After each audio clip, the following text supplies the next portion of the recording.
नमस्कार दोस्तों, मैं आपका दोस्त लोकेश टंडन। इस वक्त मौजूद हूँ मेरठ के नंगला शेखू गांव में। अगर बात पश्चिम उत्तर प्रदेश की करें तो पश्चिम उत्तर प्रदेश को शुगर बाउल कहा जाता है, क्योंकि यहाँ के जो गन्ने की मिठास है वो अपने आप में अलग ही है और यहाँ लोगों में आपस में प्रेम पैदा करती है। लेकिन वक्त है चुनाव का, ऐसे में चुनाव की चर्चा करने के लिए नंगला शेखू गांव पहुंचे हैं और यहाँ के लोगों से बातचीत करेंगे, जानने की कोशिश करेंगे कि यहाँ के लोग अपना मुख्यमंत्री किसको बनाना चाहते हैं। चाचा क्या नाम आपका? सुकरमपाल सिंह नाम है जी। अरे चाचा ये बताए, नंगला शेखू गांव में हम पहुंचे हैं, पश्चिम उत्तर प्रदेश है।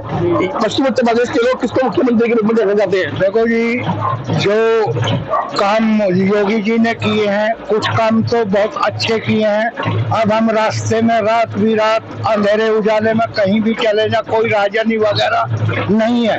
पहले लूटपाट रास्तों में होती थी, रात के समय में नहीं निकल सकते थे। ठीक है, हम बीजेपी से जुड़े हुए हैं और पहले हम जो थे पक्के अजीत सिंह के आदमी थे। तो अजीत सिंह के साथ क्यों छोड़ दिया आपने? अजीत सिंह का साथ इस वजह से छोड़ दिया कि फिलहाल हमारी सीट पर गड़बड़ाहट है, यहाँ लोक दल का आदमी कामयाब नहीं हो पाता। अरे क्या कारण है? कारण ये है कि पहले मोमडन और जाट ये एक साथ चलते थे, अब मोमडन सपा पे चला गया और जाट कम रह गया हमारी सीट पे, तो अब भी अपना बीजेपी की तरफ को चले गए हैं। और हमारे जो विधायक हैं, क्या नाम, सतवीर त्यागी जी, बहुत अच्छे और ईमानदार आदमी है, सज्जन आदमी है, उनसे हम जुड़े हुए हैं। चाचा इस बार आरएलडी और सपा का गठबंधन हुआ है, तो आप तो जान चौधरी साहब जाओगे? आप चले जाते, ये हमारा मन करता। हमें आज भी अजीत सिंह परिवार से बहुत प्यार है, हम पक्के लोक दल के आदमी है, इसमें कोई दो राय नहीं है। लेकिन हमारी कुछ अभी मजबूरी है जिस वजह से हम नहीं जा रहे। क्या मजबूरी है? क्या मजबूरी में आपको बताया कि रात को बड़े आराम से कहीं भी पानी बह जाओ, किसान रास्ते में कहीं सफर दूसरे गांव में जाना पड़े, कहीं लूट खसोट नहीं है, गुंडागर्दी नहीं है। सपा की सरकार में रात को हमारे पशु खुल जाते थे, रात को हम जागते थे। आज हम चैन की नींद सो रहे, ना पशु खुलते हैं ना कहीं चोरी होती है। तो भाजपा को आप वोट देंगे? भाजपा से जुड़े हुए हैं। तो बिल्कुल ये चाचा है नंगला शेखू गांव के, इनका साफ तौर पर कहना है कि वो आरएलडी के जो परिवार है उसकी इज्जत करते हैं, आरएलडी के परिवार के साथ आज भी है। लेकिन वो जो वोट देंगे वो भाजपा को देंगे, क्योंकि जब से भाजपा सरकार आई है यहाँ पर नंगला शेखू गांव में पश्चिम उत्तर प्रदेश में लोगों के साथ जो गुंडागर्दी होती थी, रात में राजनी होती थी, वो कम हो गई। इस वक्त यहाँ देखिए कि तमाम जो लोग हैं हमारे साथ मौजूद हैं, इनसे भी चर्चा करेंगे और जानने की कोशिश करेंगे कि आखिर ये अपना वोट किसको देंगे और किसको विधायक बनाएंगे और मुख्यमंत्री की सीट पर किसको काबिज करने वाले। क्या नाम है आपका? मेरा नाम राहुल विकल है। राहुल जी, क्या कहती है नंगला शेखू की हवा? नंगला शेखू की हवा बाबा जी को लाना चाहती है। माननीय मुख्यमंत्री अपने योगी जी को दोबारा प्रदेश का मुख्यमंत्री बनाना चाहती है। अरे जाट बाहुल्य गांव है, ऐसे में तो आरएलडी और सपा का गठबंधन है, तो आरएलडी को क्यों देंगे आप? आरएलडी को वोट देने का जो उद्देश्य नहीं है, मतलब देना नहीं चाह रहे हैं, उसका सबसे बड़ा फैक्ट ये है कि छात्र राजनीति करके वहां राजकुमार सागवान जी रहे शिवाल खास में, वहां भी मुस्लिम प्रत्याशी उतार दिया है। ये तो मुस्लिम आरएलडी क्या, जाट समाज क्या, इसको मुस्लिम प्रत्याशी बना दिया है, ठगबंधन बना दिया है। जितनी भी अभी वहां सामने में एक वीडियो वायरल हो रही थी, वो कह रहे हैं कि प्रशांत जी वहां के वो थे, प्रशांत चौधरी जी, वो कह रहे, उनके सामने कह रहे खड़े होकर कुछ मुस्लिम समाज के लोग कि अगर हमारे वहां चौधरी साहब के गड़बड़ होगी तो हम यहाँ भूस भर देंगे। जब वो भूस भर सकते हैं तो किठौड़ विधानसभा में हम भी भूस भर सकते हैं जी। तो हमारा सबका ये उद्देश्य है, नंगला शेखू समस्त किठौड़ विधानसभा भारतीय जनता पार्टी को लाना चाहती है। मुख्यमंत्री अपने जो किठौड़ विधानसभा के प्रत्याशी हैं भाजपा से, उन सतवीर त्यागी जी को जिताना चाहती है। तो बिल्कुल और भी तमाम लोग यहाँ पर उनसे बात करेंगे। क्या नाम है आपका? क्या नाम है? Captain BS Malik. तो क्या कर रहे हैं? अच्छा, आप भी जाट समुदाय से हैं, पूरा जाट बाहुल्य क्षेत्र है पूरा, तो जैन चौधरी के साथ भी रहे होंगे आप? तो ऐसा है, वो गलत जगह पे पहुंच गए, जो खराब आदमी है उनके साथ, सपा के साथ तो हमारा जाने का कोई तुक ही नहीं बैठता, ठीक है ना। वो बहुत बड़ी उनकी गलती है और उन्हें लास्ट में पछताना पड़ेगा। अच्छा, तो किसके साथ जाने वाले हैं फिर आप? बीजेपी के साथ है। तो बीजेपी ने क्या अच्छा करा? सब कुछ बीजेपी ने करा दिया किसको। क्या अच्छा करा वो तो कह रहे हैं भाई, सपा वाले भी कह रहे हैं और आरएलडी वाले भी कह रहे हैं, और इसके अलावा कांग्रेस वाले भी कह रहे हैं कि बीजेपी ने कुछ नहीं करा लोगों के लिए। हम सैनिक हैं, भूतपूर्व सैनिक हैं। जो इस मोदी सरकार ने सैनिकों के लिए किया है वो आज तक कोई पैदा नहीं हुआ, किसी ने भी आज तक नहीं किया। लेकिन सबने धोखे दिए हैं और हर एक मतलब उसमें रुकावट डाली है। लेकिन जब से मोदी साहब आए हैं, जब से सैनिकों का उत्साह जो इतना जबरदस्त है, पाकिस्तान की हिम्मत नहीं है, चाइना खुद चक्कर काट रहा है, इससे ज्यादा और क्या हो सकता है। तो अखिलेश यादव का आपने बयान सुना होगा, वो कह रही है कि जब से मोदी की सरकार बनी है केंद्र में, तब से जो सैनिक हैं वो परेशान है। ऐसे प्रियंका गांधी ने भी कहा था। ऐसे बकवास करने से कोई फायदा नहीं है। वो तो खुद ही निकम्मे आदमी है। जो निकम्मे आदमी वो गलती विचार रखे रहेंगे उनके। जो मोदी साहब का जो मुकाबला है कोई कर ही नहीं सकता। जो भी मतलब उन्होंने सुविधा दी है हमें, कोई भी सैनिक से पूछ लो आप, वो इतना खुश है जिसकी बात नहीं। बॉर्डर पे भी पूरा बंदोबस्त है जबरदस्त। चाचा, ये तो केंद्र सरकार की बात है, मैं प्रदेश सरकार की बात करूं। विधानसभा चुनाव है, नजदीक है, तो ऐसे में मुख्यमंत्री किसको बनाएंगे? मुख्यमंत्री तो योगी जी को बनाएंगे। चलो मोदी ने तो अच्छा कर दिया, योगी जी ने क्या अच्छा करा? योगी तो योगी है, उन्हें लेना देना कुछ नहीं। आज तक कहीं उन्होंने बेईमानी में कहीं किसी को वो में नुकसान हुआ हो तो बता दो। हर तरह से 24 घंटे तैयार है वो सबके लिए। बिल्कुल किसानों के लिए, किसानों की हर तरह से सहायता कर रहे हैं। गन्ना टाइम पे जा रहा है, पेमेंट अब से पहले शुरू हो गया है। इससे ज्यादा बात का और क्या थी। सभा के टाइम पे 8-8, 9-10 महीने तक पेमेंट नहीं होता था, और बीच में दलाल जो नंबर उसमें मारते थे। आज देखो कितनी बढ़िया सुविधा है। टाइम से पहले 2 दिन पहले पर्ची का पता लग जाता है, टेलीफोन पे आ जाता है पर्ची का, और उसके बाद में टाइम से गन्ना छिल जाता है, आराम से जाते हैं। अच्छा भाई, आपका क्या नाम है?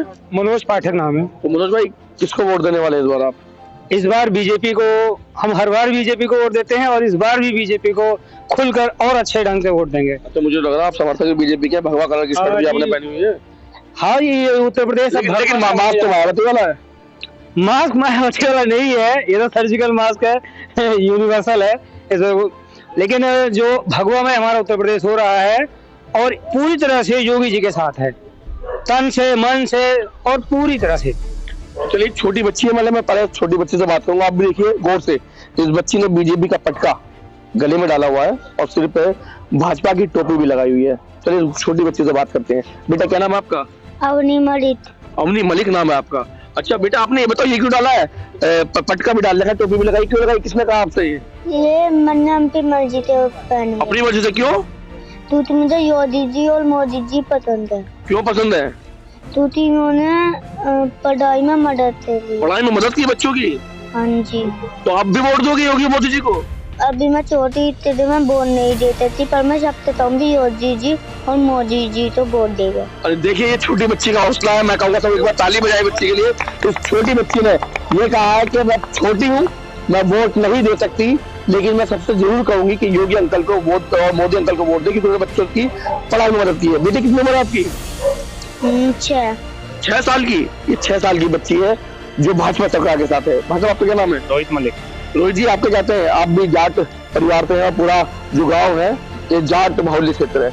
ऐसे में यहाँ के जाट कहाँ जा रहे हैं? चाचा तो कह रहे हैं कि वो बीजेपी के साथ है, लेकिन आरएलडी से जुड़े हुए हैं शुरू से। ऐसा है, जो पुरानी सोच के लोग हैं वो सब आरएलडी के साथ हैं, लेकिन जो युवा वर्ग और नई सोच के जितने भी लोग हैं वो 80% हमारे गांव में सब बीजेपी के साथ हैं। क्यों बदला? क्यों आरएलडी से बीजेपी में आए लोग? तो ये आप खुद देख लीजिए। सबसे पहले सुरक्षा जो की है, और जो दूसरे हमारे अपने सतबीर त्यागी जी के मुकाबले दूसरे कैंडिडेट हैं, शाहिद मंजूर जी, उनके राज में क्या होता था, कोई भी भैंस खोलने वाला या कोई गाय काटने वाला उनको फोन कर देता, तुरंत एक फोन पे उनके छुट जाया करता था। उस चीज में आप देख लो, एक किसान पता चल रहा है ट्वेल बंद करने जा रहा है, तब तक घर पे चोरी हो गई, घर आ रहा है तब तक पता लगा स्टार्टर चोरी हो गया। ये हाल होते थे पहले, लेकिन अब कम से कम किसान को इस चीज से बहुत ज्यादा सुविधा मिली है। तो बिल्कुल। चाचा, क्या लग रहा है आपको? आप किसको वोट देने वाले इस बार? इस बार बीजेपी के साथ है। अच्छा, क्यों? बीजेपी ने क्या कर दिया ऐसा? मुझे तो कुछ भी ना करा। ने तो जो कुछ, जब तो ये बहुत छोटी जो है पार्टी थी, और अब तो पूरे देश में है। अच्छा, करा क्या बीजेपी ने? कुछ भी ना करा बीजेपी ने तो। बीजेपी ने जो करा है वो और आदमी आम नहीं कर पाता। क्या करा बीजेपी ने? बीजेपी ने यो करा है, अब सबसे पहले तो इन्होंने गुंडागर्दी खत्म करवाई। जड़ से तो खत्म हुई नहीं, कोई चीज बढ़ जाती है जब वो कम बहुत टाइम में हो, लेकिन कम है। और क्या करा? और यो करा, जो हमें पेमेंट देर में मिला था वो ठीक मिलने लगा, और जो चोरी चारी हो रही थी वो कम होगी। पैसे मिल रहे हैं आपको जो वो दे रहे किसान सम्मान निधि? किसान सम्मान निधि मिल रही है। तो क्या बदलाव आया उससे? उसे देखो, जो खेती कर रहा है उसमें तो बदलाव कोई आएगा नहीं, जो मजदूरी कर रहा है उसे जरूर बदलाव है। अच्छा, एक चीज मुझे और बताओ, अखिलेश यादव कह रहे हैं वे बिजली फ्री देंगे क्योंकि किसान के लिए बिजली बहुत महत्वपूर्ण चीज है। अखिलेश यादव बिजली फ्री देंगे। प्रियंका गांधी कह रही है कि उनकी सरकार आएगी तो महिलाओं को सुरक्षा और ज्यादा बढ़ा देंगी, 40% आरक्षण भी देगी महिलाओं को। कौन सी सरकार कह रही है? आने वाले कौन सी पार्टी कह रही है? दोनों कह रही है, प्रियंका गांधी भी कह रही कांग्रेस वाली और अखिलेश यादव भी कह रहे हैं साइकिल चलावा सपा वाले। तो बिल्कुल सीधी सी बात सुनो, देसी बात है, जो सी सरकार भी वोटर को जो लालच दे रही है, मैं तुझे मोटरसाइकिल दूंगी या फॉर्म दूंगी, वो बिल्कुल जनता को लूटेगी और लूट ही जो है मौत का कारण बनेगी। और जो बिजली फ्री देने को कह रहे अखिलेश यादव, जो बिजली फ्री देने को, एक बात बताओ, एक ट्रक कम से कम 2 लाख रुपए का कोयला आता होगा और वो 10 घंटे नहीं चलने का, तो कहाँ से आओगे मैं 2 लाख रुपए?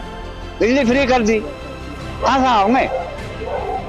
वो जहाँ से भी ला फिर तो कर देंगे।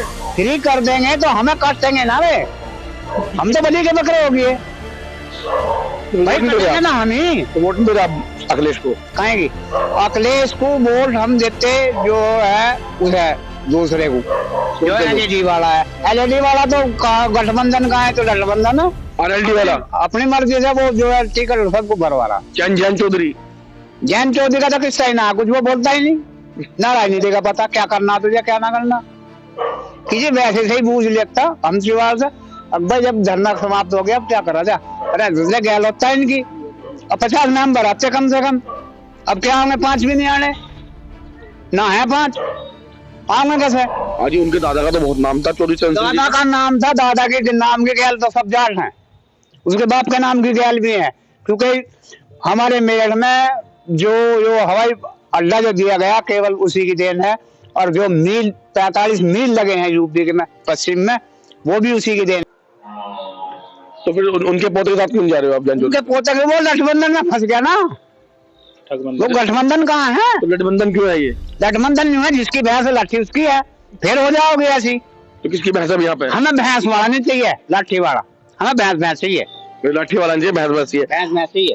भैया क्या नाम है? सचिन उपाध्याय नाम है। सचिन भाई किसको वोट देने वाले हैं? वोट में बीजेपी सरकार को ही दूंगा। अच्छा, आपने भगवा पहन रखा है? बिल्कुल भगवा में है। तो क्यों देंगे बीजेपी को वोट? बीजेपी को वोट इसलिए देंगे भैया, अब आप 2017 से पहले आप देखोगे टाइम से बिजली नहीं आती थी, किसान बिजली तक, गांव में बिजली आ गई, पता चल गया कि बिजली आ गई, और खेत तक जाता था, खेत पे पहुंचने के बाद, ट्वेल पे अपने पहुंचने के बाद तुरंत बिजली भाग जाती थी। तो इस तरह से पहले तो बिजली मतलब बिजली नहीं आती थी, अब बिजली टाइम से आ रही है। अब गांव में देख लो, शहर में देख लो, बिजली, सड़क, और आप शिक्षा व्यवस्था देख लो, शिक्षा व्यवस्था एकदम दुरुस्त कर रखी है, नई राष्ट्रीय शिक्षा नीति लाए हैं। अच्छा, और पिछली सरकार में कुछ नहीं था? पिछली सरकार क्या थी? पिछली सरकार तो बस लॉलीपॉप दिखा देती थी, जैसे आप दिखा रहे हैं कि हम 300 यूनिट फ्री देंगे। क्या किया है उन्होंने? कुछ नहीं किया। 300 यूनिट अब तो कह रहे हैं 300 यूनिट फ्री। कहने से थोड़ी चलता है, कहने तो पिछली बार गुंडागर्दी करते थे, गुंडागर्दी से काम थोड़ी, राम राज्य है अब, और हम सब संतुष्ट हैं, सारे युवा संतुष्ट हैं, योगी जी को लाएंगे और जिताएंगे। तो बिल्कुल तमाम लोगों को यही कहना है कि यहाँ बीजेपी की सरकार ही बनाएगी, क्योंकि बीजेपी ने काफी कुछ बदला है। राहुल जी, आखिरी सवाल आपसे ये है कि भाई जाट बाहुल्य क्षेत्र है, आरएलडी के यहाँ पुराने लोग हैं आरएलडी के, और सपा से आरएलडी गठबंधन हुआ, क्या कहेंगे आप? जो सपा और आरएलडी का गठबंधन हुआ है, जो उनके प्रत्याशियों की सूची आई है, उसे देखकर यह लग रहा है कि हमारे पड़ोसी देश पाकिस्तान से यह सूची जारी हुई है। तो इस नाते जो हमारे आरएलडी और जाट समाज के लोग हैं, वो सब इसको देखकर बहुत चिंतन कर रहे हैं, क्योंकि ये हमारे जो आरएलडी के प्रत्याशी गठबंधन द्वारा बनाए गए हैं, ये जैन द्वारा नहीं दिए गए हैं, ये अखिलेश द्वारा यहाँ घोषित किए गए हैं। तो इसको देखकर सब भाजपा के साथ है। जो थोड़ा बहुत माहौल आरएलडी के साथ था वो अब सब हमारे जाट समाज के लोग भारतीय जनता पार्टी के साथ हैं। तो बिल्कुल भाई जहां हम खड़े हैं ये पूरा जाट बहुल्य क्षेत्र है, मेरठ का नंगला सेखू गांव है। तमाम जो जाट जो लोग हैं उन सबका यही कहना है कि पहले तो आरएलडी के साथ हुआ करते थे, लेकिन जब से ये सूची जारी हुई है सपा और आरएलडी गठबंधन की, तब से जाटों ने आरएलडी का बहिष्कार कर दिया है और सभी भाजपा को वोट देंगे। मेरठ और सावन के साथ लोकेश टंडन, LTV।